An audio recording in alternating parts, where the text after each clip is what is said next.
থামেন থামেন। আল্লাহর সাথে শত্রুতা কোন ব্যক্তির আছে একটা হাত তুলে দেখান তো। না না, উনি আবেগে তুলছে। আল্লাহর সাথে যদি শত্রুতা থাকে তাহলে আপনি বলেন না। আর যদি শত্রুতা না থাকে, আপনার যদি আসলে যদি আল্লাহর বান্দা হয়ে থাকেন, আল্লাহর জিকির আপনার করতেই হবে। লা ইলাহা ইল্লাল্লাহ, লা ইলাহা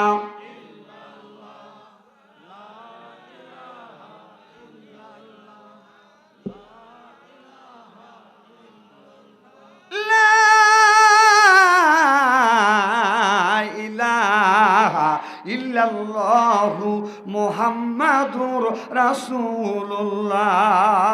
সকলে বলেন সাল্লাল্লাহু আলাইহি ওয়াসাল্লাম। ও দুজন রাগ করে যাচ্ছে। আচ্ছা না, দুজন গেলেন, শোনেন দাঁড়ান একটা কথা। আপনারা জ্ঞানী গুণী মানুষ, দুজন একসাথে কিভাবে উঠে গেলেন? আপনারা কোন বিবেকের মানুষ?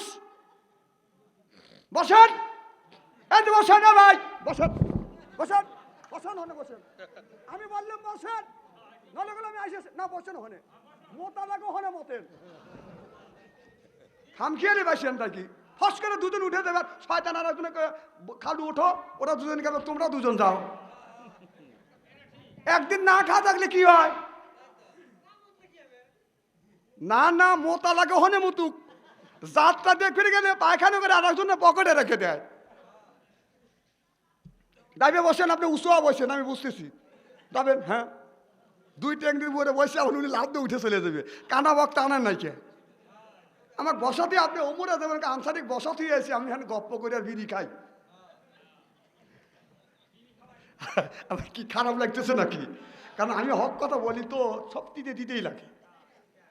আমি ওয়াজের শুরু থেকে শেষ পর্যন্ত যতক্ষণ থাকবো একটা লোক উঠতে পারবেন না। যদি ওঠার প্রয়োজনই হয় তাহলে এক আঙুল বের করবে। কথা বলছেন? আর যে দুজন উঠে গেছেন, দুজন দুই জায়গায় বসেন।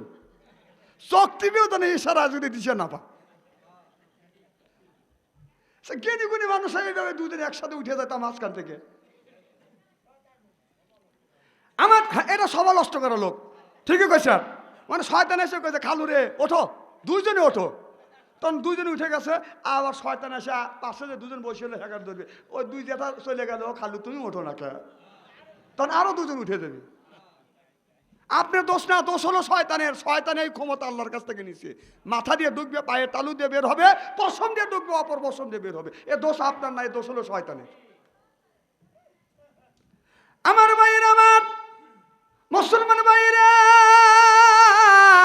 আল্লাহর হাবিবের প্রিয়ম্মাদের ভালো করে লক্ষ্য করে শুনুন, মনে নিয়ে তেবাদন শুনতে হবে। যেই কথাটা আমি আপনাদের সামনে বলতেছিলাম, মুসা আলাইহিস সালাম আল্লাহর কাছে বলে রে আল্লাহ, এতক্ষণ পর্যন্ত মুসা, আল্লাহ বললেন মুসা রে, এতক্ষণ পর্যন্ত আমি আলোচনা করলাম, আমি কি বললাম তুমি কি বুঝেছো? মুসা নবী বলে আল্লাহ, এতক্ষণ তুমি যেই কথাগুলো বললা, তোমার আখিরি জামানার নবীর গুণগান আর তার উম্মতের প্রশংসা। আল্লাহ মুসা নবীর কাছে আমার নবীর গুণগান আর আমাদের প্রশংসাই করছে। সুবহানাল্লাহ কর না কে? তাহলে কি আমাদের দাম আর মর্যাদা কত বেশি? আমার নবীর খবরই নাই, সেই সময় মুসা নবীর সাথে আল্লাহ লাভ করতেছে আমাদের কথা। আর সেই মানুষরা কোন বিবেকে উঠে যান? আবার ওঠার জন্য আবার উঁচু হয়ে রয়েছে। হাসেন না, এবার দেখান সিয়ারা কি একবার খারাপ নাকি মিয়া? আমার ভাইয়ের, আমার মুসা আলাইহিস সালাম বললেন আল্লাহ, আখিরি জামানার নবীর উম্মত যারা হবে তাদের সিমটমটা কি হবে? আল্লাহ ডেকে ডেকে বলতেছে মুসা রে, এই যে যুবক, এই যে তুমি কি মুইতে ভালাইছাও? এটা আচ্ছা সাল ফাল একজনে শাসন করে সুমর মানে ও হস করে উঠতেছে। যাও যাও, বাজিলের খেলা দেখো, যাও। কি যেন বলতেছিলাম?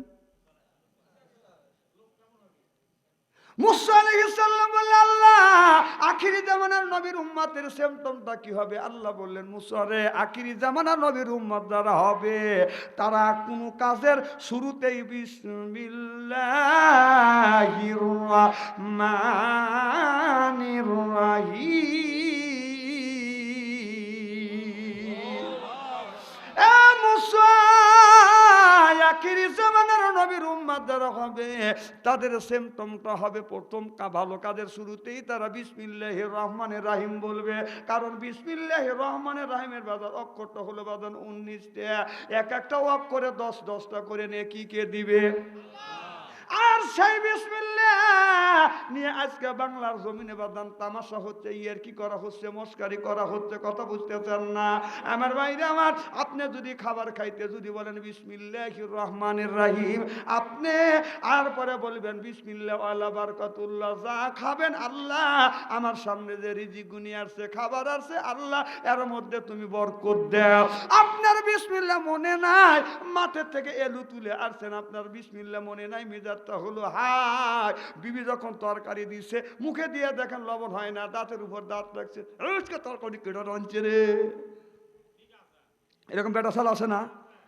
তখন চিন্তা করলেন আমি তো বিসমিল্লাহ বলি না, ওয়ালা বারাকাতুল্লাহ বলি নাই। যে লোকটা বিসমিল্লাহ বললো না, ওয়ালা বারাকাতুল্লাহ বললো না, ওই মানুষটা যতই খাবে বাদান ওই লোকটার বাদান পেট ভরবে না।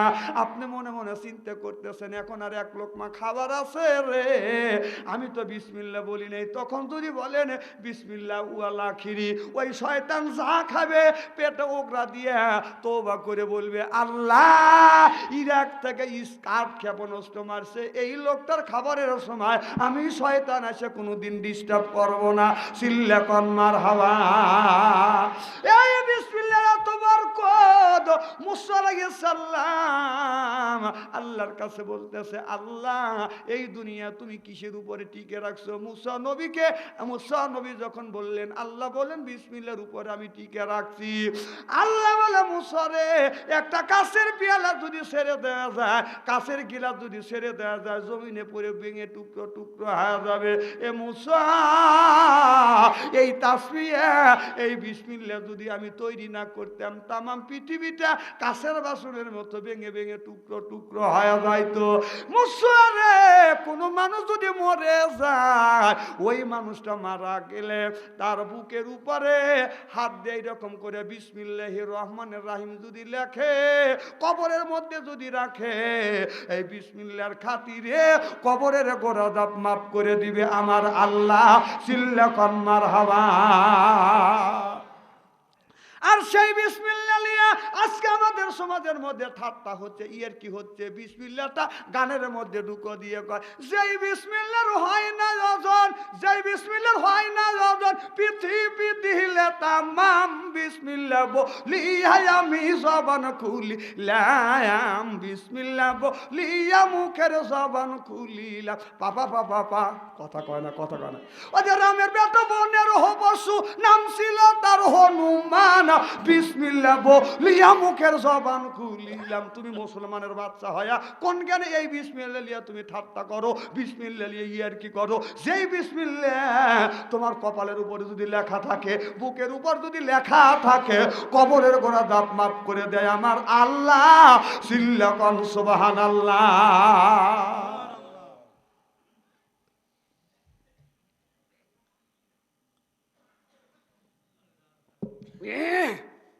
আমার দেশে একটা নিয়ম আছে, সকালবেলা মসজিদে নামাজ পড়বেন, কোনো লোকের শব্দ নাই, নীরবে নামাজ পড়তেছে। একটা লোক অমূর্ত যদি কাছে, আর একজন অমূর্ত যে কাজ লড়িয়ে যায়, কথা কেন অবস্থা বলতেছি নাকি, কল বলে একজন কাজ নিয়ে কাজ লড়িয়ে গেল মসজিদের মধ্যে, লাগিয়ে গেল কাছাকাছি। আমার ভাইরা আমার আল্লাহ বলে মুসা কোন বান্দা যদি বিসমিল্লাহ বলে যদি কাজ শুরু করে, এরপরে আলহামদুলিল্লাহ বুঝি আলহামদুলিল্লাহ বলে যদি সমাপ্তি করে, আল্লাহ বলে বিসমিল্লাহ বলে শুরু করবে, আলহামদুলিল্লাহ বলে কামটা শেষ করে দিবে। এই কাজের শুরু থেকে আপনার কাজের শেষ পর্যন্ত সমস্ত কাজ আল্লাহ নেকি দিয়ে পরিপূর্ণ করে দিবে। তাহলে বিসমিল্লাহ বলা দরকার আছে না নাই? কোন মানুষ যদি বাড়ির থেকে বের হওয়ার সময় বাম পাও যদি আপনার বাড়ির থেকে যখন বের হওয়ার সময় বাম পাও আগে দিয়ে যদি বলে ফি সাবিলিল্লাহ, এই বলিয়া লোকটা যদি বাজান আপনার বাড়ির থেকে বের হয়ে যায়, আপনার জীবনটা আল্লাহর রাহে দিয়ে গেলেন। আপনার ছেলে মেয়ে, বিবি, বাল বাচ্চা, আপনার তালা তালুক, অর্থ সম্পদ যা কিছু আছে সব আল্লাহর হাতে সুবর্দন করে দিয়ে গেলাম। যখন আপনি বললেন ফি সাবিলিল্লাহ, আল্লাহ তোমার রাস্তায় আমি চললাম, সব তোমার উপরে আমি তোমার উপরে আমি ভরসাশীল হইলাম। আপনি যদি রাজশাহীও যান, রংপুরও যান, ঢাকাও যান, কুড়িগ্রামও যান, আপনি যদি মরিয়াও যান, আপনি মরবেন না যতক্ষণ পর্যন্ত বাড়িতে না আসবেন। হেফাজত করবে কে? আপনি যে বাড়ির টাকা পয়সা রেখে গেলেন ফি সাবিলিল্লাহ বলে, ডান পা বাম পা রাখিয়া ফি সাবিলিল্লাহ বলে বাড়ির থেকে যখন বের হইলেন, আপনার অর্থ সম্পদ দেখাশোনার দায়িত্ব আমার আল্লাহ নিজ কুদরতে তুলে নিছে। আপনার বাড়ির মাল কোনোদিন শুরু হবে না। বিশ্বাস যদি না হয় এই আমলটা করেন। অনেক মানুষ আপনার টাকা পয়সা রেখে যদি ঢাকা যায়, ওখান থেকে শোনে তা চুরি হয়েছে, কারণ ও বিসমিল্লাহ বলে না, ফি সাবিলিল্লাহ বলে না। কথা কয় না, কথা কয় না। আমার ভাইয়ের আমার, আপনি যখন বের হবেন বাম বাবাকে দিয়ে বলবেন ফি সাবিলিল্লাহ। কোনোদিন আপনার রাস্তায় বাদানি অ্যাক্সিডেন্ট হবেন না। এখন কোনো লোক যদি বলে হুজুর যাবার সময় আমি ফি সাবিলিল্লাহ বলি আর রাস্তায় আমার অ্যাক্সিডেন্ট হয়েছে, আল্লাহর কসম করে বলতেছি, আল্লাহর উপরে যদি এই লোকটার তাওয়াক্কুল থাকে, যদি বিশ্বাস থাকে, এই লোকটা রাস্তায় কোনোদিন বাদানি অ্যাক্সিডেন্ট হয় না। একটা লোক বলেন হুজুর এই কথা বলবার পরে রাস্তায় আমার পা ভেঙে বাড়িতে আসছি, একটা প্রমাণ দেখান। দেখান, কারণ বলেন না তো অ্যাক্সিডেন্ট তো হবেই। কথা কি খারাপ লাগতেছে নাকি? চলবে তো ঘন্টাখানি। নারায়ে তাকবীর, আলহামদুলিল্লাহ। আমার ভাইয়ের আমার, এটা আমি সেই কথা করে বলবো, আমাদের প্রয়োজনীয় কথা, আমাদের আমলিয়া সম্পর্কে বাদান কথা বলবো, যা জীবনে চলার পথে লাগবে। এরপরে এই কাজ করলে বাদান হাসরের ময়দানে আমাদের জন্য বাদান এইগুলি নিয়ে কি হয়া থাকবে। আমার মুসলমান ভাইরা, আল্লাহর হাবিবের প্রিয় উম্মতেরা, ভালো করে লক্ষ্য করে শোনো। আবার বাড়ির মধ্যে যখন যাবেন, বিবির সাথে যখন দেখা হবে, চোখে যখন চোখ পড়বে, আপনার আমার বিবিকে আমরা যা বলবো আসসালামু আলাইকুম, ও আমার বিবি আমার সালাম নেন। আল্লাহ নবী বললেন স্বামী যদি বউরে সালাম দেয়, বিবি যদি স্বামীরে সালাম দেয়, স্বামী স্ত্রীর মধ্যে মহব্বত পয়দা করে দেয় কে? আমাদের বিবি আমাদের সালাম দেয়। জোরে কন, জোরে বলুন। আচ্ছা, বিবি মান দিলই না, আমরা কি বিবিদের সালাম দেই? জোরে বলুন। তাহলে বোঝা গেল বিবিও যেমন আমরাও, যেইসেকে তেইসে মেলে, রাজকে মেলে রানী, বুধকে বুহিতে নিহি মেলে, খাপসাতে খাপসানি রে, খাপসাতে খাপসানি। জনকন ঠিক কিনে। আজ আখিরি মোনাজাত করিয়া বাড়িতে যা বিবিকে সালাম দেবো, বলেন ইনশা ইনশা। আখিরি মোনাজাত করে বাড়িতে যা বিবিকে সালাম দেবো আর বলবো আসসালামু আলাইকুম, ও আমার বিবি আমার সালাম লো। বিবি লাখেকা বললে হাসবে, বলবো ডং করা জায়গা হইতেছে না।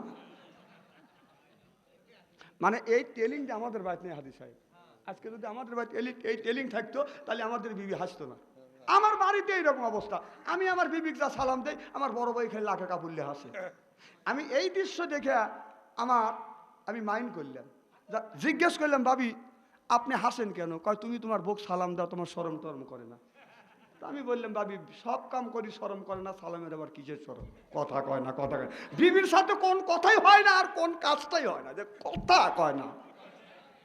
কথাকে আমি অবাস্তব বলতেছি। সব কথা সব কাজ যদি হয়, সব জায়গায় যদি শরম না হয়, সালামে কেন আপনি শরম করে? কারণ শয়তান কয় সালাম দিস না, সালাম দিস না, তোর বিয়ে নেক যা সালাম দিস, যা বিয়ে বাড়ি যা বিয়ে নেক। আসসালামু আলাইকুম বিয়েন সাহেব, কেমন আছেন বিয়েন সাহেব? কয় মনে বড় জ্বালা, কিসের জ্বালা বিয়েন সাহেব? নয়া প্রেমের জ্বালা, এই জ্বালাতে পরে নাই কোন শালির শালা। নাউজুবিল্লাহ, বাড়ির যা কয়েন। আল্লাহ রাসূল বললেন আসসালামুল কাবলাল কালাম, আগে হলো সালাম, তারপরে হলো বাদান কালাম। চিল্লা কর মারহাবা। আমাদের দেশে একটা নিয়ম আছে, মেয়েদের বেশিরভাগ স্বামী শাসন করে এইভাবে, আমি আমার ছেলে আর মেয়ের মুখের দিকে তাকা থেকে তোর ভাত খাইতেছি। কথা কয় না রে, কথা কয় না। এই অভ্যাসগুলি মেয়েদের বেশি। তারপরে আবার কিছু কিছু মেয়েরা বলে, মানে শতকরা 99% মহিলাই বলে যে আমার এই বেটা অথবা এই মেয়ের মুখের দিকে তাকা থেকে তোর ভাত খাচ্ছি, তাছাড়া আমি তোর ভাত খাইতাম না। আবার কিছু কিছু মহিলা কয় আমার মতো মহিলা দেখে তোর মতো পুরুষের ভাত আমি খাচ্ছি। কি তুমি রূপসী হয়েছে? হাসেন না, হাসেন না, হাসেন না, যা হয় সেই কথাগুলি তুলে ধরছি। আমার ভাইয়ের আমার ওই দিকে যেতে চাই না। আল্লাহ এখানে বলতেছি ইয়া আইয়ুহাল্লাযীনা আমানু, ওহে যারা ঈমান এনেছো, ঈমানের বিশ্বাসী, কু আনফুসিকুম ওয়া আহলিকুম নারা, নিজে বাঁচো তোমার আহেল পরিবারকে বাঁচাও। আজকে নিজে বাঁচলাম না, আমার বেটা বিটিকে বাঁচাতে পারলাম না। ইব্রাহিম আলাইহিস সালাম আল্লাহর কাছে বলেছিল রব্বি হাবলি মিনাস সলিহিন, আল্লাহ একটা নেক বেটা দাও। আল্লাহ তারে একটা নেক বেটা দান করছে, হযরত ইসমাঈল আলাইহিস সালাম। আমরা যেগুনি জন্ম দিছি এটা বেটা না ঠেটা শয়তানের বেটা, রাস্তা দিয়ে যায় বাজান বাজাইলে একটা বেটা, কিয়ামতের দিন খাবে যাটা বেটা। আওলা তখন ফেতনা তুম, বেটা বিটি হচ্ছে বাজান পরীক্ষার বস্তু। এই বেটা বিটির কারণে মা বাবা কিয়ামতের ময়দানে বাজান দোজখবাসী হবে। আমরা এমন ছেলে জন্ম দিছি, রাস্তা দিয়ে যদি হেঁটে যায়, যদি যুবতী মহিলা দেখে আমার ছেলে গান যদি নাও জানে আপনার, তারপরে বাজান গান গা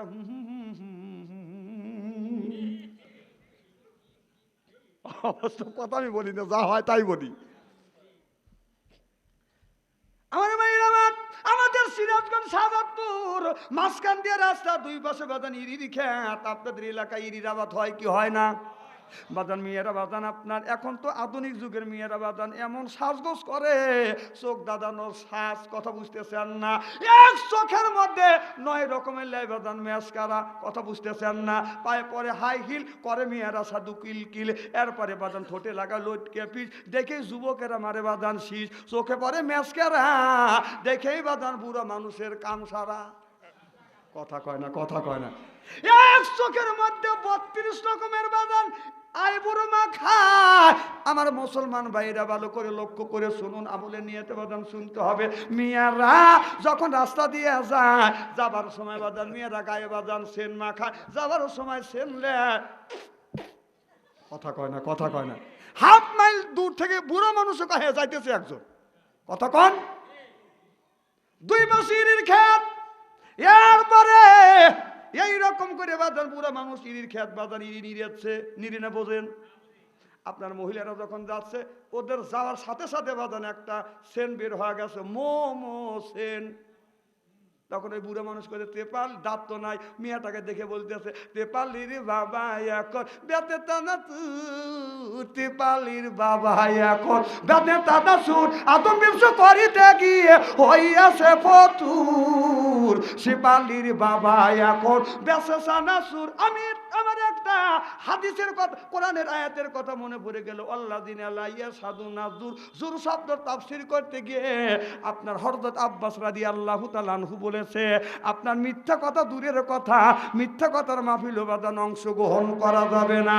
যুর শব্দ তাফসীর করতে গিয়ে তাম পৃথিবীর তাফসীরকারক বলেছে গান বাজনা তো দূরের কথা, তার মাহফিলেও অংশগ্রহণ করা যাবে না। জুর শব্দ তাফসীর করতে গিয়ে হযরত আব্বাস রাদিয়াল্লাহু তাআলা আনহু বলেছে গান বাজনা হারাম, তবে আল্লাহ প্রশংসিত, রসুল প্রশংসিত, ইসলামে কোনো হাম আর ইসলামী কোনো নাচ গজল যদি গায় একবার নয় 200 কোটি বার যায়, চিল্লা কন মারহাবা। ওই পুরো আপনার যখন গান গাচ্ছে, আমার এই আয়াতের কথা মনে পড়ে গেল। বুড়ো বলতেছে সেপালির বাবা এখন বেঁচে সানাসুর, আদম ব্যবসা করিতে গিয়া হইয়াছে ফতুর। আমি বললাম চাচা তুমি বুড়ো হয়ে গেছাও, এখনো তুমি সানাসুর বেচা বন্ধ দিলে না। এখন বুড়া মানুষ বলে বেটা কি করবো, যেভাবে হাইতে যায়। আমি বললাম বাবা ওইটা বাদ দেয়া, যদি তুমি এইটা বলতে, নামাজি নামাজ পড়ো, আল্লাহ স্মরণ কর, নামাজি নামাজ পড়ো, আল্লাহ স্মরণ কর, নামাজ পড়িলে আমার, নামাজ না পড়িলে আমার মাওলা হবে পর, হায় হায় নামাজ না পড়িলে আমার আল্লাহ হবে পর, নামাজি নামাজ পড়ো, আল্লাহ স্মরণ কর, মার হবা কর, মার হবা কর। যে এই লোকটাকে লয় করে উঠে গেছে, না না, আমি দেখছি শয়তানক সারে নাই। ও ওখানে যা করতেছে, কে বাচ্চা অন্তরি ঢাকা বাড়ি পারল না, সভাপতি ক্রিয়া টিক্কা মারিয়ে চলে আসি। না, তুমি টিক্কা মারিয়ে যাও না, তোমার কপাল পুড়ে গেছে।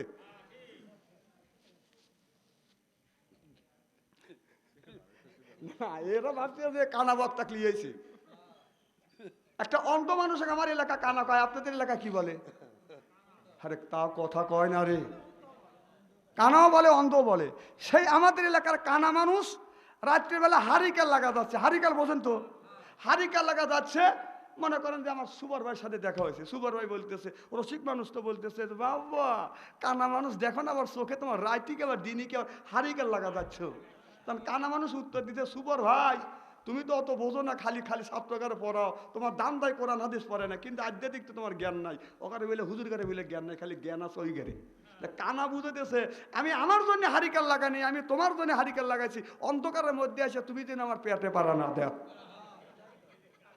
তুমি যে চলে গেছাও কানা বক্তা না, তুমি ভাবছো যে বাচ্চা আন্তরিক টিক্কা লাগাইছি। না, আমার টিক্কা লাগা যাও নাই, তুমি তোমার কপাল পড়াইছ। খুব খারাপ লাগতেছে নাকি আমার ভাইয়ের, আমার মুসলমান ভাইয়েরা? আল্লাহর হাবিবের বিয়ামতের ভালো করে লক্ষ্য করে শুনুন, আমলে নিয়তে শুনতে হবে। তাহলে আল্লাহ বলতেছে কুয়াং ফুসিকুম আহিলিকুম নারা, নিজে বাঁচো, তোমার আহেল পরিবারকে বাঁচাও। আজকে নিজেও বাঁচলাম না, আমাদের বেটা বিটি আহেল পরিবারকে বাঁচাইতে পারলাম না। মুসলমান ভাইয়েরা, এ জয়পুর হাটের যুবকেরা, ময় মুরব্বীরা ভালো করে লক্ষ্য করে শোনো। ও যুবকেরা, এখনো কি তোমাদের এই খেলা শেষ হয় নাই? হ্যাঁ, খেলা কি শেষ হয় নাই? খেলা শেষ হয়ে গেছে, 11টা হয়ে গেছে। খেলা শেষ হয়ে গেছে, কোন গানে তোমরা এখনো রয়েছে? তোমরা যে হই হই করতে চাও যে মেসির পক্ষে, ওই মেসি কি তোকে চেনে? তোকেও চেনে না, তোর বাবাকেও চেনে না। আমি এক কথা বললে আর এক কথা আছে। একদিন এক হাজি রাস্তা দিয়ে হাঁটে যেতেছে, মসজিদে নামাজ পড়ে যেতেছে, কিন্তু তার পিছনে হাজির সাওয়াল যাইতেছে, সে নামাজ পড়তেছে না, গান গেতেছে। বেদের মিয়া জোসনায় আমায় কথা দিয়ে আসে। আমি চিন্তা করলাম, কে রে হাজির বেটা গান গাইতেছে, হাজির শুনতে শুনতে তসবি টিপি যাইতেছে। আমি লাভ দেওয়ার সামনে দাঁড়ায় বললাম, বেদের মিয়া কবে তোরে কথা দিছে ভাই, তোর 14 গোষ্ঠী খুঁজে দেখলাম বেদের মিয়া নাই। ও ছেলেও দাঁড়াচ্ছে, আজও ঘুরিয়ে দাঁড়াইছে। তুমি কে এখন দাঁড়াইছো কে? এতক্ষণ তোমার ছেলে বললো বেদের মিয়া জোসনা আমায় কথা দিছে, তখন তুমি গান শুনতে শুনতে তসবি টিপতে যাইতেছ, আর আমি যে প্রতিবাদ করছি, আর তখন তুমি দাঁড়াইছ। আমি বললাম, যুবক রে, বেদের মিয়ার সাথে কি তোমার দেখা হয়েছে? কয় না, হয় নাই। আমি বললাম, তোমার বাবার কি হয়েছে? কয় তাও হয় নাই। আমি বললাম, কি তোর দাদার হয়েছে? কয় তাও হয় নাই। কেন এত বড় মিথ্যে কথা বললে? আমি বললাম, বেদের মিয়া কথা দেয় নাই। কথা যদি দিয়ে থাকে, আমার বিশ্ব নবী কথা দিয়েছে। গান যদি বলতে হয়, নবীর শানে গান গাও, যে আব্দুল্লাহর পোলা মোহাম্মদ কথা দিয়েছে। বলুন, আব্দুল্লাহর পোলা মোহাম্মদ কথা দিয়েছে, রোজাসরে দিনের নবী পার করিবে। মারহাবা কোন? আমার নবীজি খানে আমরা থাকবো সেখানে, নবীজির তরিক মেনে যাইব জান্নাতে। চলো চলো চলো মোরা নামাজেতে যাই, নামাজেতে খোদা দিদার কোরআনে তাই কয়। সুবহানাল্লাহ কোন? এই তো কথা, একটা হাদিস বলে দিল, আসসালাতুল মিরাজিল মুমিনিন, মুমিনদের মিরাজ হলো নামাজ। সুবহানাল্লাহ কোন? আমার ভাইরা, আমার ভালো করে লক্ষ্য করে শুনুন। তাহলে আল্লাহ বললেন, নিজে বাঁচো, তোমার রাহেল পরিবারকে বাঁচাও। এখন যদি এই জায়গায় আগুন লাগে, আপনার ছেলে ঘরের মধ্যে পড়ে গেছে, ছেলে চিল্লে চিল্লি করতেছে, আব্বা আপনি আমাকে বাঁচান বাঁচান বাঁচান। আপনি ছেলেকে বাঁচাবেন না, ছায়া ছায়া দেখবেন? আরে যারা কথা কয় এরা বাঁচাবে না রে। নিজের ছেলে আগুনে পুড়ে মরতেছে, তাও কথাই কয় না। আপনার ছেলে আগুনে পুড়ে চিল্লে চিল্লি করতেছে, আব্বা বাঁচান। আপনি টাকা টাকা ছায়া ছায়া দেখবেন না বাঁচাবেন? তাহলে আপনার ছেলে আগুনে পুড়ে যাবে, আর ছেলেকে বাঁচানোর জন্য আপনি আগা যাচ্ছে, নিজের জীবনটাকে বিপন্ন করেও হলেও ছেলেটাকে ওখান থেকে বাঁচানো মুক্ত করবে। কিন্তু আল্লাহ এই জায়গা বললেন কুয়াং ফুসিকুম আহিলিকুম নারা, নিজে বাঁচো, তোমার রাহেল পরিবারকে তুমি বাঁচাও। তাহলে তুমি একজন জ্ঞানীমান বাবা হইয়া তোমার ছেলের বয়স হলো 10 বছর, তার হাতে স্ক্রিন টাচ মোবাইল তুলে দিছে। তোমার মেয়ের বয়স হলো 10 বছর, তোমার মেয়ের হাতে স্ক্রিন টাচ মোবাইল তুলে দিছে। তোমার ওই 10 বছরের ছেলে 10 বছরের মেয়ে আপনার ওই রাত 9:30টার সময় ঘরে দরজা দিয়ে এই রাতের বেলায় আপনার ফেসবুকের ভিতরে দিয়ে ঢুকিয়ে ভারতের উলঙ্গ ল্যাংটা ছবি দেখতে আছে, আর তুমি যাইয়া মসজিদে যাবে বাইতেছ তোর ওই বেমানের পাসপোর্ট চাতাম নাই, কিসের লেগে তুই বেবার? তোর ছেলের হাতে জাহান্নামের আগুন তুলে দিছিস আর দিয়ে তুই মসজিদে বেবাইতেছ। কথা কন, আমার কথা আমার কষ্ট লাগতেছে। কোরআন হাদিস বর্তমান প্রেক্ষাপট মিলেলেন, টেল ওয়াজ বাচ্চা আনসারি করেন।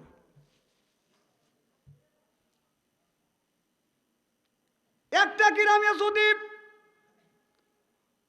20টা 50টা যদি যুবক ছেলে থাকে, তাদের হাতে যদি স্ক্রিন টাচ মোবাইল থাকে, আর গ্রামের মধ্যে যদি 50টা যুবতী মহিলা থাকে, তাদের হাতে যদি স্ক্রিন টাচ মোবাইল থাকে, রাতের বেলা যায় আপনার ফেসবুকের ভিতরে ঢুকে বাজান, এরপরে আপনার ওই যে আইডির মধ্যে ঢুকবেন। কত প্রকার আইডি আছে আমার জানা নাই, ফেসবুক চালাইছে যারা তারা জানে ভাই। পোলাপানে সুয়ান বুড়া একই রোগে খাইছে ধরা, এই রোগের ডাক্তার কিন্তু বাংলাদেশে নাই। বাংলাদেশে ফেসবুক আইছে শোনরে ভাই, ছোট ছোট ছেলে মিয়া ফেসবুক চালায়, চিল্লে বলুন ঠিক কিনা?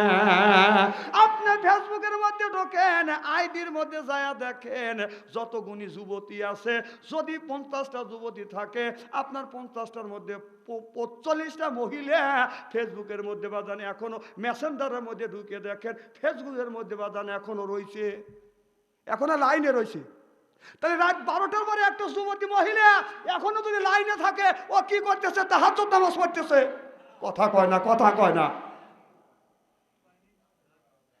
বিশ্বাস যদি না হয়, তার কাছে স্ক্রিন টাচ মোবাইল আছে, রাত 11টা পার দিছে, এখন আপনি ফেসবুকের মধ্যে ঢুকে দেখেন, গ্রামে যদি 50টা মহিলা থাকে, 50টা যদি যুবক থাকে, তার 45টা যুবক আর যুবতী মেসেঞ্জারের ভিতরে ফেসবুকের ঢুকে মেসেঞ্জারের ভিতরে যায় কথা কইতেছে, হ্যালো করতেছে। আর তুমি তো বাবা তো মসজিদে তো বেবাতেছ, এই বেবাও দেখছেন হাদিসে বড় বড় চোখ করে তাকা রয়েছে। আপনাদের বড় বড় চোখ দেখে বাচ্চা অঞ্চলে টেবিলের নিচে মাথা দিবে না। বাঁচবার যদি চাও, কেন তুমি বাবা হইয়া, তুমি একজন জ্ঞানীমান লোক হইয়া কেন ছেলের হাতে জাহান্নামের মেশিন তুলে দিলে? তুমি কেমন বাবা? বিশ্বাস যদি না হয় মরিয়েলেন, যদি আল্লাহ এই প্রশ্নটা না করতেছে, ওই দিন আমার জিব্বে কাটিয়ে দিয়ে মরিয়েলেন। এখন নাই গোষ্ঠীর শক্তি আছে, গায়ের শক্তি আছে, এরপরে পাঠির শক্তি আছে, আপনি আমার উপরে চোখ রাঙাবেন। মারা গেলে হাতটা জোর তোমার মা কাবির, হাতের শক্তি, গায়ের শক্তি, গোষ্ঠীর শক্তি, পাঠির শক্তি যখন শেষ হবে, তখন চোখ বড় বড় করতে পারবেন না। সেদিন মনে করবে যে হ্যাঁ, বাচ্চা আনসারি যা বলছিল দাখিল মাদ্রাসা আছে, ঠিকই বলছি। আমার ভাইয়ের, আমার মুসলমান ভাইয়েরা, আল্লাহর হাবিবের প্রিয় উম্মতেরা ভালো করে লক্ষ্য করে শুনুন। একটা ছেলেকে বাজান হাফেজ বানান, আলেম বানান। একটা হাফেজ বাজান, একটা হাফেজ মানুষ বাজান 7-10 জন মানুষকে বিনে হিসেবে জান্নাতে নিয়ে যাবে। আর একটা আলেম যদি বানাইতে পারেন, 1000 নয় বাজান লক্ষ লক্ষ মানুষকে জান্নাতে নেওয়ার অনুমতি দিয়ে দিবে আমার আল্লাহ। সিল্লাকাম সুবহানাল্লাহ। আজ আমরা আলেম বানাবের চাই না, জেনারেল বানাবের চাই, জেনারেল শিক্ষিত করতে চাই। এই দাখিল মাদ্রাসা যদি ছেলেকে যদি আপনি দেন, আপনার মেয়েকে যদি দেন, আপনার লাভ হবে 3টা। 1 নম্বর লাভ হবে, ছেলেটা দিনিয়া এলেম শিখবে। 2 নম্বর সে আমল করবে। 3 নম্বর মানে 2 নম্বর সে আমল করবে, আপনি মরে গেলে আপনার জন্য দোয়া করবে। অন্তত জানাজা নামাজ পড়লে বাবা মার কবরে করে মাফ করে দিবে কে? আল্লাহ আর এমন শিক্ষা শিক্ষিত বানাই, ইঞ্জিনিয়ার বানাইছি। নাটোর মাহফিলে গেছি, একটা ছেলে হলো ইনকাম ট্যাক্সের অফিসার, আর একটা হলো ইঞ্জিনিয়ার। হে পেয়াত কি এত বড় বড়, বুক এইরকম, পেয়াত এত বড়। বাবা মারা গেছে, জানাজার নামাজ পড়াবো, এখন বৃষ্টি নামছে মাঠের মধ্যে। তখন এক ছেলে এসে বলতেছে, ইঞ্জিনিয়ার এসে বলতেছে, স্যার হুজুর আমার আব্বা মারা গেছে, জানাজার নামাজ পড়াবেন, সেজদা দিবেন না কোনে? বোঝেও না রে ভাই, কর চিন্তা করে দেখেন। তাহলে এই জানাজার নামাজের সেজদা আছে কি না আছে ও জানেই না বাবা, এমন